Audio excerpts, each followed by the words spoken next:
वास्तवमा चाहिँ त्यहाँ चाहिँ तराई ग्रुप भनेपछि लगभग चाइनामा अलमोस्ट सबैले चिन्छ। किन पछाडि छौँ भन्दाखेरि सबै त्यही हो नि। अब नेपालमा पनि अब जसरी हुन्छ ट्याक्स छल्न पाऊँ भन्ने धारणा छ नि त। अब त्यहाँ चाहिँ हाम्रो त्यस्तो छैन। ट्याक्सको कारणले पनि म चाइनामा एउटा राम्रो ट्याक्स बुझनीमा पर्छु। म टिबेट तराई कम्पनीमा मेरो जस्तो गोल्ड सपहरू सबै मेरो कम्पनीको चाहिँ एउटा अलि स्ट्रङ नै छ। नेपालको त्यही त हो नि। अब हामीले जे भयो भने म त नेपालको छोरा हैन, नेपाली। त्यही कारणले अब मैले चाहिँ अब केही गर्नुपर्छ नेपालमै। अब म नेपालमा गर्नुपर्छ। अब म चाइनिज सिटिजनसिप भएर त म नेपालमा आएर मैले केही गर्न सक्दिनँ। नमस्कार, तपाईँ यति बेला जनबोली अनलाइन टेलिभिजन हेरिरहनु भएको छ। काठमाडौँको बालाजुमा बुवा पुष्पपति बज्राचार्य र आमा पम्फादेवी ठकुरीको कोखबाट जन्मिनु भएका आवाजमान बज्राचार्य सफल युवा पुस्ताका उदाहरण हुनुहुन्छ। होटल र पर्यटन व्यवसायमा उहाँले पाएको सफलता जो कोहीका लागि प्रेरणाको स्रोत बन्न सक्छ। छोटो समयमा नै नेपालमा मात्र होइन, छिमेकी मित्र राष्ट्र चीनमा समेत उहाँ स्थापित भइसक्नु भएको छ। त्यहाँ उच्च दरमा आम्दानी गर्ने मात्र होइन, राज्यलाई धेरै कर बुझाउने व्यवसायको सूचीमा पनि उहाँको नाम परेको छ। उहाँका चीनमा तारे होटलदेखि सुन पसल, पार्लर, रेस्टुरेन्टहरू समेत सञ्चालनमा आएका छन्। उहाँले सिर्जना गरेका ब्रान्ड चीनमा मात्र नभई नेपाल हुँदै जाने र अरू देशबाट चीनमा पुग्ने पर्यटकहरूमा समेत चर्चित छन्। मानसरोवर यात्राका लागि पुग्ने अधिकांश पर्यटक उहाँका होटल र रेस्टुरेन्टमा नपुगी फर्किन मान्दैनन्। अहिले नेपालमा समेत उहाँले व्यावसायिक भवन निर्माण गरेर विभिन्न व्यवसायलाई भाडामा दिनु भएको छ। त्यही भवनमा टुकी घर, फुड ग्यालरी एन्ड रेस्टुरेन्ट सञ्चालनमा ल्याउनु भएको छ। उहाँको सफलताको प्रेरणाको कथा अब उहाँकै मुखबाट सुनौँ। जस्तै तपाईँकै प्रगति र अरू एज अ जेनरल पर्सनलाई पनि गौरवान्वित हुन्छ कि तपाईँले गरेको प्रगति देख्दा एउटा यङ जेनेरेसनमा यदि धेरै चाहिँ उपलब्धि प्राप्त गर्नुभएको छ। धेरैलाई इच्छा छ, मैले योभन्दा अगाडि भिडियो बजाइसकेँ कि तपाईँ को हो भनेर मैले चिनाइसकेँ। त्यो भएकाले गर्दा यो उपलब्धिसम्म, यो ठाउँसम्म तपाईँ कसरी आइपुग्नु भयो? अत्यन्तै छोटो, सरल र प्रष्ट तरिकाले राख्दिनँ। अब त्यही अघि पनि एकचोटि भनिहालेँ होइन। यो ठाउँमा आउनुको लागि चाहिँ अब टिबेटमा सानो आफ्नै एउटा व्यवसाय गर्दै सानो गर्दै आज म यो ठाउँमा छु होइन। त्यसले गर्दाखेरि अब अहिलेका भनौँ न हाम्रो अब पुस्ताहरूले पनि जति मैले गरेर मैले आफ्नो स्ट्यान्डमा बस्न सकेको छु होइन, त्यति हाम्रा अरू भाइहरूलाई पनि सजिलो होस् भन्ने चाहिँ मेरो चाहिँ त्यस्तो छ होइन। यो यात्रा सुरुवात कसरी भयो र यहाँसम्म आइपुग्दा के कालखण्डहरू पुरा भए? अब यात्राको कुरा गर्दाखेरि चाहिँ हामी भनौँ न अब लगभग आजभन्दा 24-25 वर्ष अगाडि टिबेट पुगेँ। त्यसमा आफ्नो सानो व्यवसाय थियो। अब त्यस क्रममा होटल व्यवसाय सेकेन्डमा मेरो फेरि अर्को चेन्ज गरेँ, मैले गोल्डमा गरेँ होइन। त्यसपछि बिचमा फेरि मैले होटल अहिले जुन कन्स्ट्रक्सन सुरु गर्दैछु त्यही हो। हजुरले चाहिँ अब त्यहाँ कुन कम्पनीको नाममा चाहिँ ब्रान्डिङ हुनुभएको छ, के छन् त्यहाँ चाहिँ तपाईँ एउटा इन्टरप्रेनरको रूपमा केबाट परिचय दिनुभएको छ? तपाईँका बिजनेसहरू कहाँ कस्तो लेभलमा के हुँदैछन्? अब मेरो त वास्तवमा चाहिँ त्यहाँ चाहिँ तराई ग्रुप भनेपछि लगभग चाइनामा अलमोस्ट सबैले चिन्छ। किनभनेदेखि अब अरू टिबेटनहरू पनि छ त्यस्तो व्यापारीहरू, अरू चाइनिजहरू पनि छ। तर मेरो चाहिँ कस्तो छ भने अब एउटा नेपालीको हिसाबले तराई कम्पनीमा मेरो जस्तो गोल्ड सपहरू सबै मेरो कम्पनीको चाहिँ एउटा अलि स्ट्रङ नै छ। रेस्टुरेन्ट छ मेरो होइन। त्यसपछि मेरो अर्को एउटा होटल के अरे तराई ब्राकेट पाटा भन्ने चाहिँ जुन कम्पनीबाट मैले पहिला सुरु स्टार्टिङमा त्यो घर लिएँ, त्यसलाई चाहिँ मेरो तराई रेस्टुरेन्ट के अरे होटल भनिन्छ होइन। अनि मेरो गोल्ड सप तराई गोल्ड सप स्टार होटल हो। हजुर, स्टार 4 स्टार। जस स्टार त मेरो 5 स्टार हो। तर बिचमा चाहिँ मैले 5 स्टारको उसले देखेर चाहिँ भनौँ न ट्याक्सको उताउति गर्दाखेरि चाहिँ 4 स्टार गर्दाखेरि मलाई अलिकति ट्याक्सबाट पनि सहज भएको हुनाले मैले 4 स्टार चलाइरहेको छु। त्यसपछि मेरो अलमोस्ट अहिले 4 रेस्टुरेन्ट चलाइरहेको छु मैले। अनि अर्को 2टा चाहिँ मेरो फ्रेन्चाइज अरूलाई मैले दिइरहेको छु। तराई गोल्ड सप छ मेरो। त्यसपछि अब तराई ब्युटी पार्लर भन्नुपर्ने सैलुन छ। अनि अहिले मैले नयाँ यो लकडाउनमा चाहिँ मैले के गरेँ भन्दाखेरि 4टा कम्पनी फेरि एउटा आफैले नै एउटा सबैलाई चाहिँ लकडाउनमा गर्नु भएन ऊ गर्नु भएन। तर लकडाउनमा काम गर्दाखेरि चाहिँ मैले धेरै सहज देखेँ। कसरी सहज देखेँ भन्दाखेरि अब मान्छेले भन्छ नि अब व्यवहार हुँदैन लकडाउनमा त्यतिखेर हो कि हामीले आफ्नो बिजनेस अलिकति अगाडि बढाउने भन्यो त्यतिखेर सबैजना मान्छे स्लोमा छ नि त म चाहिँ किन माथि नजाउँ भन्ने किसिमले मैले अहिले चाहिँ यो गएको नोभेम्बर 31 चाहिँ एकैचोटि 5वटा कम्पनी ओपनिङ गरेँ कि मैले अहिले नयाँ यो नोभेम्बर 31 त्यही गरेँ मैले 5वटा एकैचोटि ओपनिङ गरेँ एउटै बिल्डिङमा गोल्ड सप एउटा नयाँ थपेँ फेरि अनि मैले त्यसमा रेस्टुरेन्ट एउटा थपेँ अनि टपमा मैले एउटा थडाई कफी सप भनेर एउटा थपेँ।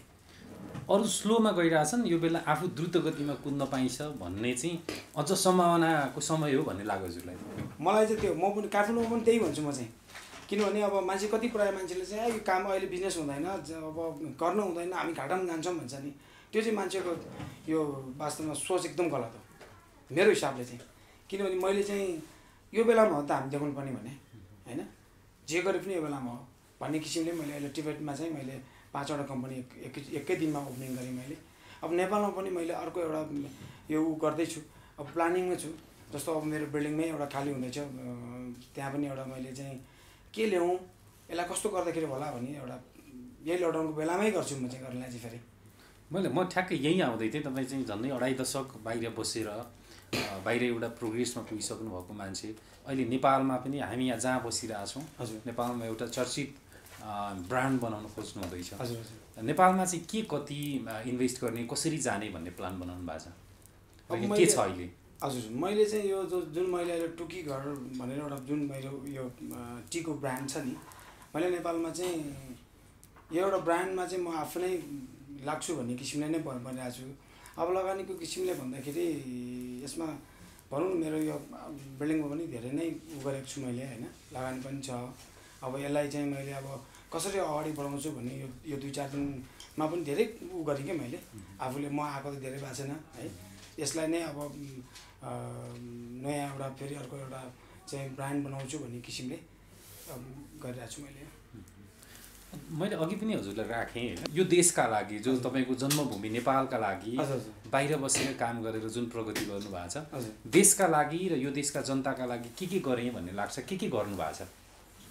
अब देशको लागि त एक्ज्याक्टली कुरा गर्दा मैले त देशलाई मैले के गर्न सक्छु र होइन तर देशको लागि मैले के गरिरहेको छु भन्दाखेरि चाहिँ जस्तो मैले आजभन्दा 25-26 वर्ष अगाडि चाइनामा जति पनि मैले इन्भेस्ट गरेँ त्यसको अहिले मैले जुन नेपालमा त्यहीँबाट ल्याएर गरेको हो कि मेरो एउटा चाहिँ जति पनि मैले कमाउँ तर मेरो नेपालमै म इन्भेस्ट गर्छु। अब कति प्रायः जस्तो यहाँ भनौँ न अब नाम तोकेर चाहिँ अहिले नभनौँ होइन कति प्रायः जस्तो मेरो यहाँ भनौँ 5 स्टार होटलतिर पनि लगानी छ अहिले पनि गरिरहेको छु। मेरो कति प्रायःहरू स्टार्टिङ हुँदै पनि छ है त्यसले गर्दाखेरि त्यही हो। अब अर्थतन्त्रको हिसाबले कुरा गर्दाखेरि पनि अब मैले अब सबै प्रायः मेरो टोटल मैले चाहिँ इन्भेस्टहरू चाहिँ चाइनाबाट नै कमाएर ल्याएर यहाँ गरिरहेको छु अहिले होइन। अब कति प्रायः जस्तो मेरो स्टाफहरू नै भनौँ अब झन्डै 40+ मेरो स्टाफहरू थियो नेपाली स्टाफ हो भाइहरूले पनि म कहाँ 4 वर्ष 5 वर्ष 7 वर्षसम्म बस्नेहरू भाइ पनि छ होइन उहाँहरूले पनि त्यही गरिरहेको छ यहाँ अहिले हाम्रो नेपालको अर्थतन्त्रको लागि नै उहाँहरूले फर्केर आएर आफ्नो बिजनेस सुरु गरिरहेछ। कोही भाइहरूले गोल्ड सपहरू गरिरहेछ कोही भाइ होटेलहरू गेस्ट हाउसहरू रेस्टुरेन्टहरू गरिरहेको छ। कति कमाउँथे तपाईँसँग रहँदा नेपाली? अधिकांश नेपाली नै भन्नुभयो सबै नेपाली नै लग्नु भएको थियो? हजुर टोटल नेपाली नै हो मेरो सबै टोटल नेपाली पर्मिट बकायदा साथले हुन्थ्यो हाम्रो अब गभर्मेन्टसँगै मेरो कम्पनी लिङ्क छ होइन त्यसले गर्दाखेरि अब गोल्डको मेरो जुन यो कालीगढ भाइहरूले चाहिँ अब उनीहरूले म्याक्सिमम भनेको 5.5 लाखसम्म कमाउँथ्यो पर मन्थ एक महिनामा हजुर। अब नर्मल भाइहरू भनेको 50,000देखि 1 लाख अनि मेरो रेस्टुरेन्टमा काम गर्ने सेफहरूले चाहिँ 1.5 लाख 2 लाख हुन्छ होइन। अनि त्यसको अर्को एउटा मैले चाहिँ के दिन्छु भने फेसिलिटी मैले नेपाली इभन म नेपाली भए हुनाले मैले नेपाली दाजुभाइहरूलाई चाहिँ मैले फेसिलिटी के दिन्थेँ भने चाइनामा चाहिँ हाम्रो कस्तो छ भने यो सर्भिस चार्ज भन्ने छैन नि त त्यसले गर्दाखेरि म आफ्नो पर्सनल 10% उनीहरूलाई दिन्थेँ कि त्यतिले पनि उनीहरूलाई के हुन्थ्यो भने मसँग काम गर्न उनीहरूलाई एकदम सहज हुन्थ्यो कि ओ दाइसँग काम गर्दै मजा आउँछ दाजु यो जस हाम्रो नेपाली साउ हो हामी पनि नेपाली हो भने धेरै धेरै खुसी हुन्थ्यो कि यो पनि आजसम्म पनि सबैजना मसँग खुसी नै छ कि। अब म अघि पनि हामीले कुरा राखेको छौँ होइन त्यहाँ चाइनामा टिबेटमा किनभने यति धेरै चाहिँ नि कन्ट्रिब्युट गर्नुभएको छ त्यहाँको सरकारी लेभलमा चाहिँ तपाईँलाई कुन स्टाटसमा हेर्छ तपाईँले के प्राप्त गर्नुभएको थियो? अब त्यही मैले 2006मा चाहिँ उहाँको मसँग सिटिजनसिप सबै थियो। त्यो कारणले अब नेपालको त्यही त हो नि, अब हामीले जे भए पनि म त नेपालको छोरा होइन, नेपाली। त्यही कारणले अब मैले चाहिँ अब केही गर्नुपर्छ नेपालमै। अब म नेपालमा गर्नुपर्छ। अब म चाइनिज सिटिजनसिप बोकेर त म नेपालमा आएको मैले केही गर्न सक्दिनँ। इभन म नेपाली भावना मेरो सबै त्यही भएर मैले त्यागेर म अहिले नागरिकता नेपालकै सबै चिज राखेको छु मेरो होइन। लोकल कम्युनिटीले, सरकारी प्रतिनिधिहरूले तपाईँलाई कसरी रेस्पेक्ट गर्छ, कुन अवस्थामा हेर्छ अहिले? अब त्यो चाहिँ कस्तो भयो भने अब सबभन्दा पुरानो नेपालीमा म पर्छु त्यहाँ होइन, सबैभन्दा नेपालीमा पनि म पर्छु। त्यस पछाडि अब ट्याक्सको हिसाबले हामीले त हामी आज किन पछाडि छौँ भन्दाखेरि सबै त्यही हो नि। अब नेपालमा पनि अब जसरी हुन्छ ट्याक्स छल्न पाऊँ भन्ने धारणा छ नि त। अब त्यहाँ चाहिँ हाम्रो त्यस्तो छैन। ट्याक्सको कारणले पनि म चाइनामा एउटा राम्रो ट्याक्स बुझाउनेमा पर्छु, म टिबेटमा होइन। त्यसले गर्दा उहाँहरूले चाहिँ मलाई एउटा राम्रो इज्जत दिनुहुन्छ। जस्तो ब्याङ्कको कुरा गरौँ भनेदेखि पनि कति ब्याङ्कहरूसँग मेरो अब अहिले पनि लोनहरू छ, तर कुनै पनि व्यक्तिलाई चाहिँ नेपाली व्यक्तिलाई या फोरेनरहरूलाई चाहिँ ब्याङ्कले लोन दिँदैन होइन। त्यसले गर्दाखेरि मैले कति प्रायः यसो यो पनि काम ब्याङ्कबाट पनि काम गरेको छु वहाँ होइन। अनि त्यहाँको गभर्मेन्टले पनि मलाई चाहिँ एउटा राम्रो इज्जत दिएको कारण किन भनेदेखि एउटा टिबेटमा टुरिज्मको लागि चाहिँ म सुरुमा मै आउने भयो हुनाले चाहिँ अब त्यहाँको लागि भनौँ न, अब इभन अब खानाकै कुरा गरौँ भनेदेखि, अब कुनै ज्वेलरी कुरा गरौँ भनेदेखि अब सबैलाई मैले चाहिँ चित्त बुझाएको छु नि त। अब गभर्मेन्टको मान्छेहरूले पनि राम्रो सपोर्ट गर्छ मलाई, त्यहाँको लोकल मान्छेहरूले पनि राम्रो सपोर्ट गर्छ। त्यो एउटा इज्जत चाहिँ राम्रो पाएको छु मैले। अब यहाँ यति धेरै प्रगति हामीले सुनि नै राखेका छौँ, हामीले भिडियोमा पनि राखेका छौँ। यहाँले युवा पुस्ताहरूलाई जो चाहिँ देशमा केही पनि भएन भनेर चाहिँ फ्रस्ट्रेसन हुनुहुन्छ कति धेरै त होइन, उहाँहरूलाई चाहिँ सफलताको मन्त्र दिनुपर्दा यो तरिकाले हुन्छ है भन्नुपर्दा के सुझाव दिनुहुन्छ उहाँहरूलाई? अब यहाँ हाम्रो अहिले नयाँ युवा पुस्ताहरू कस्तो छ भने मैले देखेको अनुसारले चाहिँ अब भनौँ न, अब गभर्मेन्टले केही गरेन, अब सरकारले हामीलाई हेरेन भनेर त्यस्तो कुरा गरिरहेको छ नि अहिले। अब त्यो त वास्तवमा आफूमा डिपेन्ड हुने कुरा हो। किनभने अब आफू अगाडि बढेको अब जे पनि काम अगाडि बढ्छ त। अब गभर्मेन्टले म गर्छु के मलाई दिएन भनेर बसेर त भएन नि।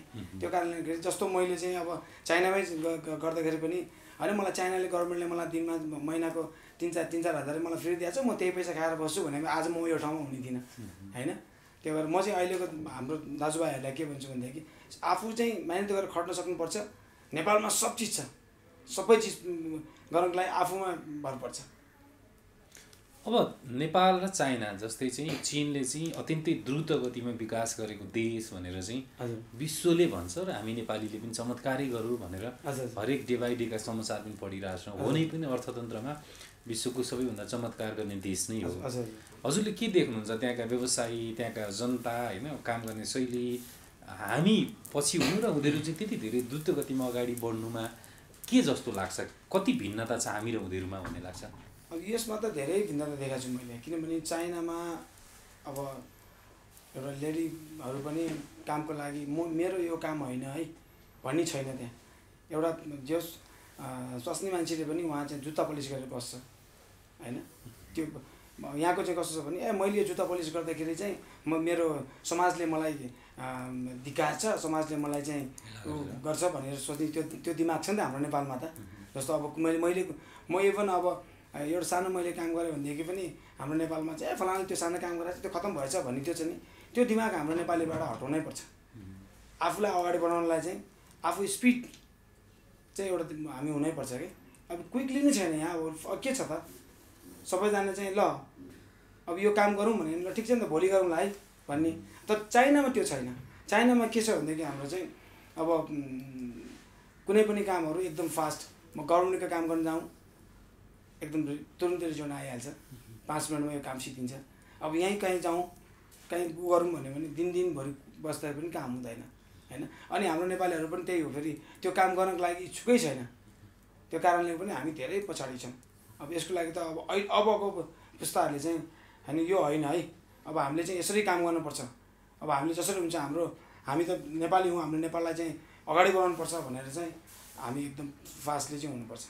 भनेको पोलिटिकल लिडरलाई मात्रै कराउने भन्दा पनि जनताकै काम गर्ने शैली परिवर्तन हुनुपर्छ भन्ने तपाईँको बुझाइ होइन? हजुर। त्यही त पोलिटिकल शैलीले त अब मान्छेले अब उनीहरूको ठाउँमा हेरिरहेको छ, उनीहरूले नराम्रो पनि गरेको छ, राम्रै गरेको छ। तर म चाहिँ के भन्छु भने हामी नै नराम्रो छु क्या, एउटाको पछि लाग्ने होइन, अनि एउटाको पछि लगाएर दिनभरि त्यसकै पछि लगाएर त्यो दिन बिताइदिने भएपछि अनि प्रगति कहिले हुन्छ त हाम्रो? त्यो त असम्भव हुनै सक्दैन है। तपाईँ त धेरै व्यस्त हुनुहुन्छ होला, किनभने यति धेरै चाहिँ तपाईँको बिजनेसलाई सम्हाल्नु परेको छ होइन।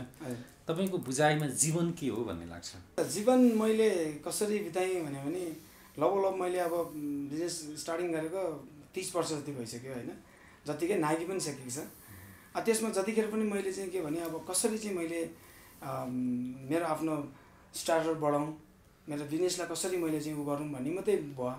कुनै मैले त्यो जीवनको आफ्नो बारेमा म जानै सकिनँ, किनकि मैले आफ्नो बिजनेसलाई नै मैले जीवन सुम्किदिएँ कि। धार्मिक पनि हुनुहुन्छ जस्तो छ, किनभने पनि गरिराख्नु भएको छ, तर तपाईँले माला जपिराखेको देख्छु हामीसँग कुरा गर्दै जाँदाखेरि होइन। यसप्रतिको आस्था होइन, यसप्रतिको तपाईँको दृष्टिकोण के छ? अब धर्मको लागि त म पहिला बच्चैदेखि नै एकदमै धर्म गर्ने अब भनौँ न पूजापाठ गर्ने। इभन अहिले पनि म मङ्गलबार चाहिँ बिहानदेखि पूजापाठमै हुन्छु प्रायः जस्तो। मङ्गलबार व्रत पनि बस्नुहुन्छ? व्रत बस्छु म, मङ्गलबार व्रत बस्छु। त्यसपछि अब जतिसम्म मेरो अब भनौँ न काम सकेर मेरो एउटा सानो अलिकति फुर्सद भए पनि म चाहिँ माला नै जपेर बस्छु। अब सायद यो भने मेरो आस्था पनि हो एउटा। अब यो चाहिँ मेरो म बाँच्नुन्जेलसम्म यो माला नै लिएरै बस्छु भन्ने मेरो चाहिँ त्यस्तो छ कि। अब यो धर्म त वास्तवमा मान्छे गर्नै परिहाल्छ। मसँग बोल्दै गर्दा तपाईँको कति बेला ध्यान त्यहाँ पनि जान्छ? अब यस्तो हुन्छ, हाम्रो ध्यान चाहिँ कस्तो हुन्छ भने अब म हजुरसँग बोल्दैछु होइन, अब म बोलेको उसमा चाहिँ म के गर्छु भने त्यो मेरो जुन मन छ नि, मन सबै त्यो मन्त्र पढिरहेको छ, मुखले म एकदम राम्रोसित बोलिरहेको छु भने पनि मेरो मनमा चाहिँ मनमै म मन्त्र पनि पढिरहेको छु कि, ध्यान त अभियसली गइहाल्छ। अब म यसलाई हाम्रो कुराकानीलाई अन्तिम क्लोजिङमा जाँदैछु। कतिपय युवा पुस्ताहरूले पनि नेपालमा पनि आर्ट गर्नुभएको छ, इन्भेस्ट गर्नुभएको छ, तर बिचमा नै आत्तिएर छोडेर भाग्नु भएको छ होइन। कसैले सम्भावनै छैन नेपालमा के पो छ र भनेर चाहिँ एकदमै फ्रस्ट्रेसनको जीवन व्यतीत गरिराख्नु भएको छ। तपाईँ त्यस्तो के मन्त्र दिन चाहनुहुन्छ कि यस्तो चाहिँ व्यवहार गर्यो भने चाहिँ साँच्चै बिजनेसमा व्यापारमा होइन प्रगति गर्न सकिन्छ भन्ने चाहिँ एकदम क्लोजिङ सूत्र के दिन सक्नुहुन्छ? अब हाम्रो नेपालमा यस्तो छ, अब हामी धेरै वर्ष अगाडि पनि नजाउँ, अहिले भइरहेको जस्तो लकडाउनकै कुरा गर्छु एकछिन म होइन। लकडाउनमा कति प्रायः मान्छेहरू अब भनौँ न मेरो उमेरको मान्छेहरू पनि छ, मेरो उमेरभन्दा माथिको मान्छे पनि छ, सानोको मान्छे पनि छ, व्यापार बिजनेस गरिराखेको छ। अनि अब मेरो बिजनेस खतम भयो, म चाहिँ बाटोमा आइसक्यो भन्ने मान्छेहरूलाई म के गर्न चाहन्छु भनेदेखि अब एउटा उहाँहरूसँग एउटा धैर्यतै छैन क्या। त्यो त हुनुपर्छ नि हामीसँग बिजनेस गरेपछि त। अब आज चाहिँ अलिकति कमाए खुसी हुने, भोलि कमाउनु छाडेपछि चाहिँ मान्छे दुःखी भएर चाहिँ बिजनेस छाडेर जाने चाहिँ त्यो चाहिँ हुँदैन। किनभनेदेखि अब मेरो चाहिँ त्यो कहिले पनि भएन, म कति प्रायः जस्तो बिजनेसमा पनि फसेँ होइन। यही कारणले गर्दाखेरि सायद हुनसक्छ म पनि त्यस्तो डिप्रेसनमा थिएँ एक जमानामा, तर मैले त्यो लिइनँ कि म कसरी हुन्छ म अगाडि बढ्नुपर्छ भन्ने एउटा मेरो चाहिँ त्यो एउटा मन्त्रै भयो कि वास्तवमा। म जसरी हुन्छ मैले यो काम चाहिँ गर्नैपर्छ भने म एउटा चाहिँ अलिकति डिग्री गरेर नै म आज यहाँसम्म सक्सेस भएँ। अब हाम्रो अहिलेको नयाँ पुस्तालाई पनि त्यही भन्छु, तपाईँहरू नछोड्नुहोस् यो कामलाई, जुन कामलाई स्टार्ट गर्नुभएको छ त्यो कामलाई चाहिँ अगाडि बढाउनुहोस्। हामीले 100 देखि 100सम्म गर्दाखेरि चाहिँ अब बिचमा चाहिँ त्यो लाइनै भुलेर चाहिँ त भएन नि त होइन। त्यो लाइन त हामीले पक्र्न सक्नु पऱ्यो नि त, मैले यति गर्दैछु है भनेर त गर्न सक्नुपर्छ। बिचमै गरेर छोड्ने चाहिँ हुँदैन, त्यसलाई पुरा गरेर लेख्न सक्नु पऱ्यो नि हामीले होइन।